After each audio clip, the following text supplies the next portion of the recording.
Hey, it's 5 o'clock in the morning. Just got out of the gym. One thing I can tell you is that I was playing a little pity party because I injured my back. It was something about the L3, L4, L5. I don't know what an L it is. All I know is that I was acting like a freaking loser to me. I kept on looking at myself as felt pathetic. As David Goggins would say, it's like I had poo-poo pants. And it's like, yeah, that's what I was feeling. I was feeling like I had poo-poo pants because I had this I figured I was letting this pain get to me. I wasn't hitting the gym after my injury happened. I felt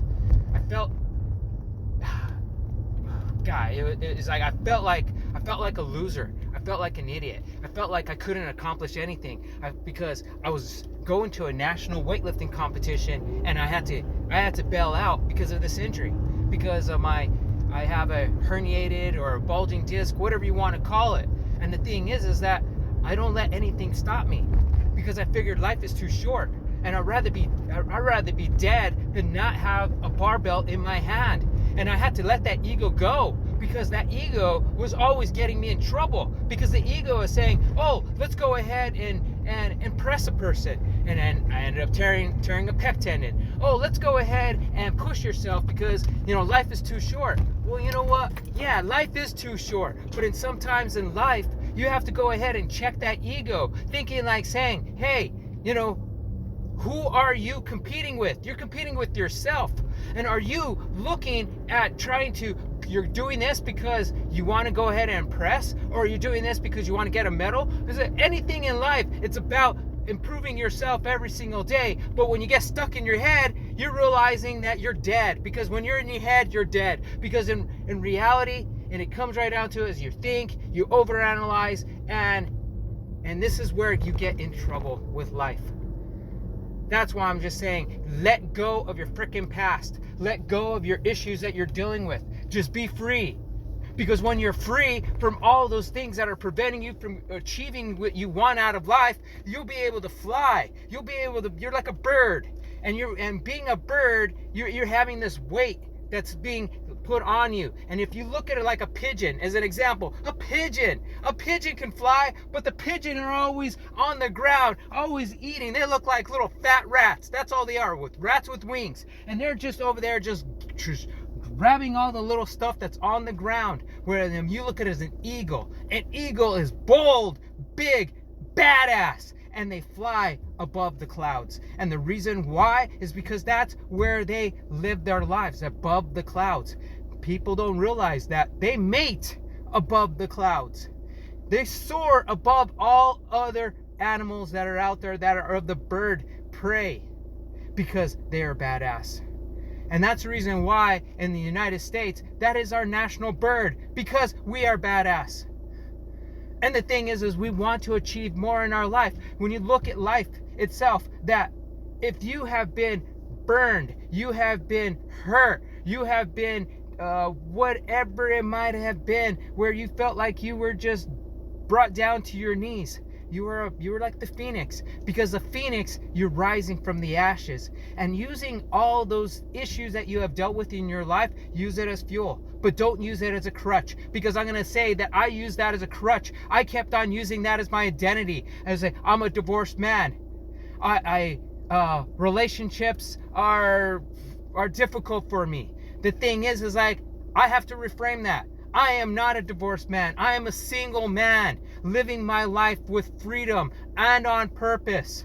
And dating, women come easily into my life, just like money flows easily in my life. I had to reframe things, and I'm still working on that. And the thing is when you play that little pity party in your life, and you feel like, oh, I'm not good enough, or I'm not worthy, or whatever, you end up getting into that cycle. It's just the same thing that I was feeling when I was laid up, because I felt like I couldn't walk. And that's when I realized, saying, stop this shit.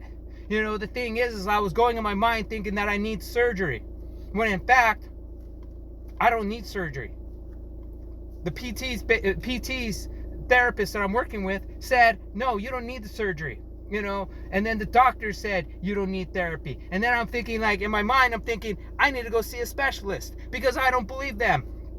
Because do I want surgery? Hell no. The thing is that I want to be in my career of what I'm doing. I shouldn't say career because I don't make money off of it. It's my passion. My passion is like to have a barbell in my hand. My passion is to do Olympic weightlifting. And I realize that now because of this issue that I've had, that I built up over the years, because it was a series of neglect, because I wasn't really taking care of my body. Was I really taking care of my body? No, I was not. Yes, I might look that I'm physically fit, but was I really physically fit? Bullshit, I was not. Because I would get up, go to the gym.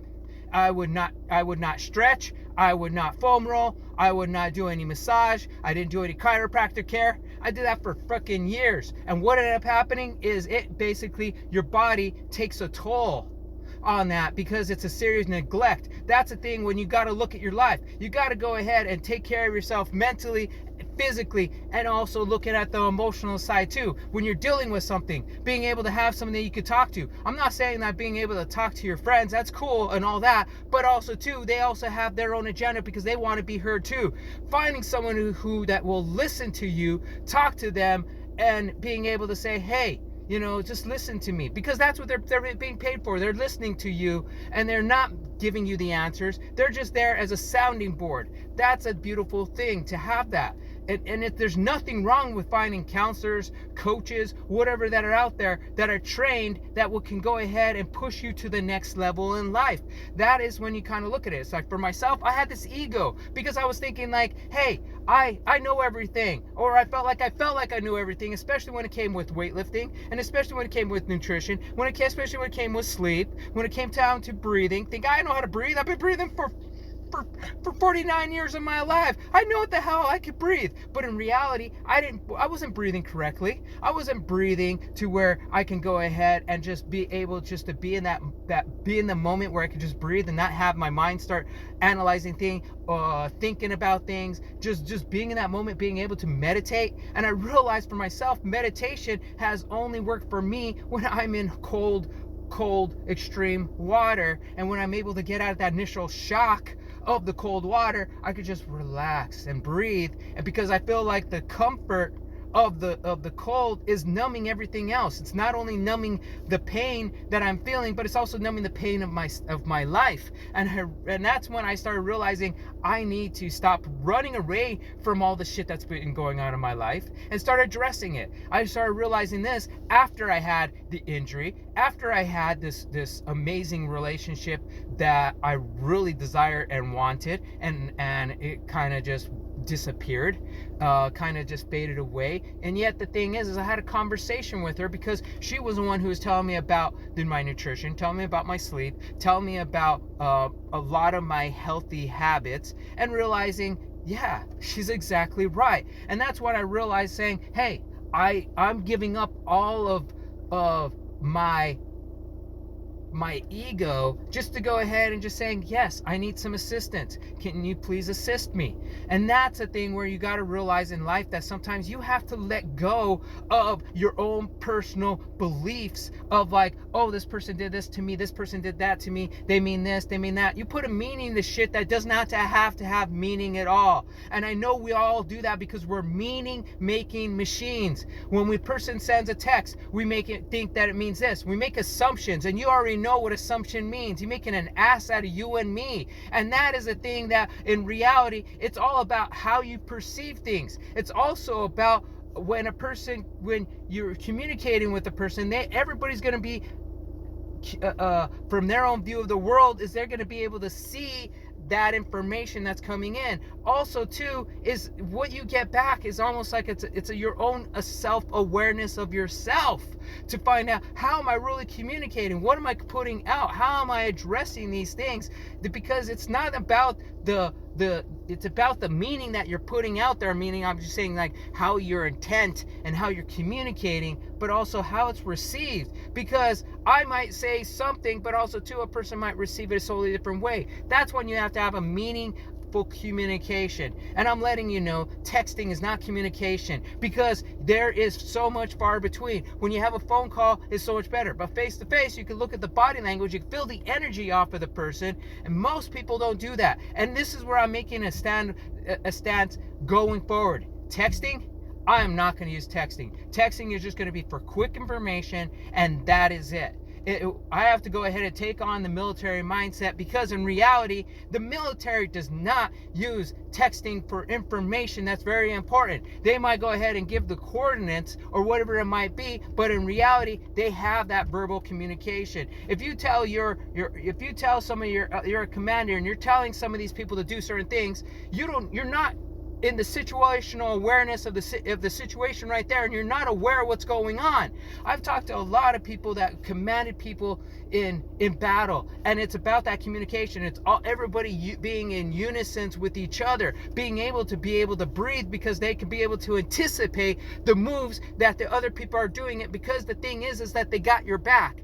That is the thing in life, is this. It's about having each other's back, being able to realize, saying, hey, we all want things in life. We all want to make a difference. We all want to succeed. The thing is, have each other's back. Communicate. Say, hey, what are you going through? Communicate with me. I have no idea. I understand that when you communicate like that, that person might take it a wrong way, because it's like, what the hell you mean? You don't know what the hell I'm going through. But the thing is like, and this moment, not overall, but in this moment, what are you going through? So I can have an idea, so I can learn how to communicate with you more effectively. That is a thing, because that's why I just said texting is not communication, because I know for a fact that on having conversations with people and not knowing what they're going through makes a big difference, because a person might be going through some mental anguish or whatever, because of thinking like a person is acting a certain way, and you think it's all about like it's about it. We all internalize it. We think like that we did something to them when we didn't do anything to them. It's how they are feeling with their emotions at that particular time in that particular moment. And so I want to just say, address yourself, realizing what you want out of yourself. Stop playing that pity party in your life. Just go after it, because in reality, we only have a finite amount of time in this world. So you have a blessed and awesome day, my friends.